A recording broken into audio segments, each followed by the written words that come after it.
అందరికీ నమస్కారం.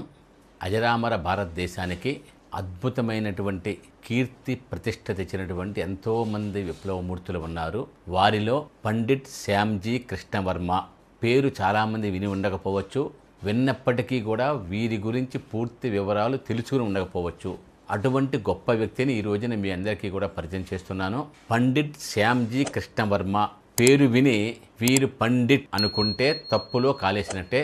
వేదాలు సంస్కృతము ఒక వర్గం వారికే కాదు, జనసామాన్యంలోకి వెళ్ళాలి అనేటువంటి సంస్కరణవాదుల యొక్క ప్రయత్నం మేరకు మెడికల్ లాంటి విద్యార్థులని దేశవ్యాప్తంగా తిరిగి వారిని తీసుకువచ్చి ఉపకార వేతనం ఇచ్చి సంస్కృతం నేర్పేటువంటి ఒక కార్యక్రమాన్ని ముంబైలో చేపట్టినప్పుడు గుజరాత్ నుంచి ఎంపిక కాబడి సంస్కృతంలో విశేషమైన ప్రావీణ్యం సంపాదించి 20 సంవత్సరాల వయసుకే దేశవ్యాప్తంగా తిరిగి సంఘ సంస్కరణల గురించి సంస్కృతంలోనే ఉపన్యాసాలు ఇచ్చి అందరినీ మెప్పించి కాశీ పండితులచే సంస్కృతంలో పండిట్ పట్టాను పొందినటువంటి తొలి బ్రాహ్మణేతరుడు శ్యామ్జీ కృష్ణవర్మ.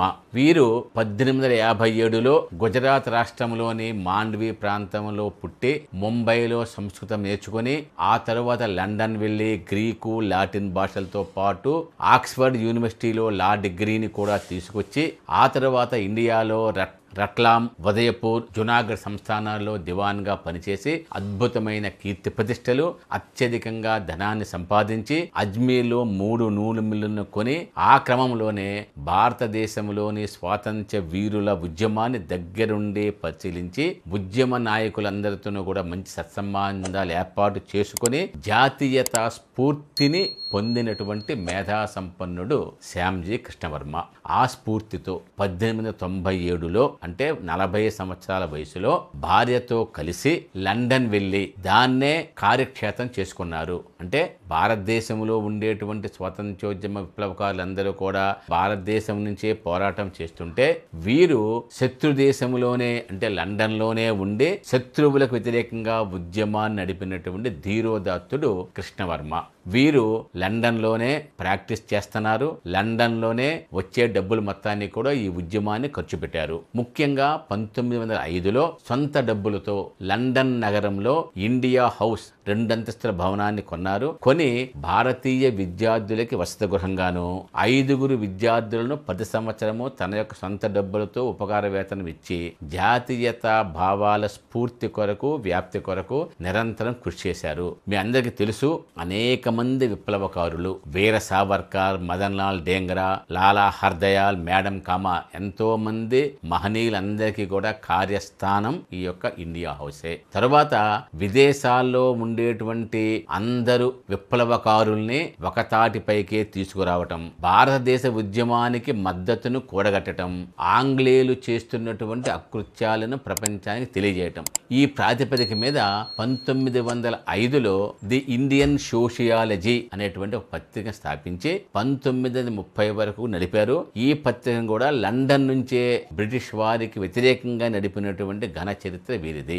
వీరిని ప్రభావితం చేసిన మొదటి వ్యక్తి స్వామి దయానంద సరస్వతి, రెండవ వ్యక్తి హెర్బర్ట్ స్పెన్సర్. హెర్బర్ట్ స్పెన్సర్ చెప్పినటువంటి హేతువాద సిద్ధాంతాలకి ముఖ్యంగా అణచివేత ఏ రూపంలో ఉన్నా అది సమర్థనీయం కాదు, ఈ భావంతోనే భారతదేశానికి సంబంధించిన స్వాతంత్ర్యోద్యమం కోసం చివరి వరకు నిస్వార్థంగా పనిచేసినటువంటి విప్లవ సేనాని పండిట్ శ్యామ్జీ కృష్ణవర్మ. భారతదేశం యొక్క స్వాతంత్ర్యం కోసం లండన్ కి వ్యతిరేకంగా పోరాటం చేయటానికి ఇండియా హౌస్ కార్యక్షేత్రంగా ఉండటము, ఆయన నడిపేటువంటి ది సోషియాలజిస్ట్ పత్రిక కూడా దీనికి అనుగుణంగా ఉండటం వల్ల వీరిని అరెస్ట్ చేయటం కోసం బ్రిటిష్ ప్రభుత్వం ప్రయత్నించినప్పుడు 1907లో లండన్ వదిలి ప్యారిస్ వెళ్ళటం, ప్యారిస్లో కూడా అటువంటి పరిస్థితులే ఉన్నప్పుడు 1914లో ప్యారిస్ని వదిలిపెట్టి స్విట్జర్లాండ్లోని జెనీవాకు వెళ్ళారు. 1914 నుంచి చనిపోయే వరకు అంటే 1930 వరకు 16 సంవత్సరాల పాటు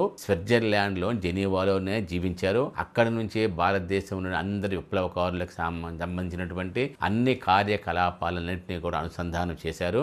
ఎంత గొప్ప దేశభక్తుడు అంటే ఆయన ఉన్నటువంటి ప్రధానమంత్రి 16 సంవత్సరాల జెనీవాలో ఉన్నప్పుడు స్విట్జర్లాండ్ ప్రభుత్వంతో ఒక ఒడంబడిక చేసుకున్నారు. నేను చనిపోయిన తర్వాత నా యొక్క చితాభస్మాన్ని భారతదేశానికి పంపించవద్దు, భారతదేశానికి స్వాతంత్ర్యం వచ్చిన తరువాత మాత్రమే నా చితాభస్మాన్ని పంపాలి అని ఒడంబడిక చేసుకుని భారతదేశానికి స్వాతంత్ర్యం వచ్చిన తర్వాత 2003వ సంవత్సరంలో అప్పటి గుజరాత్ ముఖ్యమంత్రి, నేటి ప్రధానమంత్రి నరేంద్ర మోడీ గారు వీరి చితాభస్మాన్ని గుజరాత్కి తీసుకొచ్చి వారి స్వస్థలం మాండ్వీలో ఇండియా హౌస్ తరహాలో ఒక స్మృతి వనాన్ని క్రాంతివీర్ పేరుతో ఏర్పాటు చేసి జాతి మొత్తానికి కూడా వీరి యొక్క స్ఫూర్తిదాయక గాథని తెలియజేశారు. ఇది మనందరికీ గర్వకారణం, స్ఫూర్తిదాయకం. ఇటువంటి భారతదేశం మరిచిపోయినటువంటి మరుగున పడినటువంటి మహావీరుని విలువలని కొనసాగించడం భారతీయులందరికీ కూడా కర్తవ్యం. జై హింద్.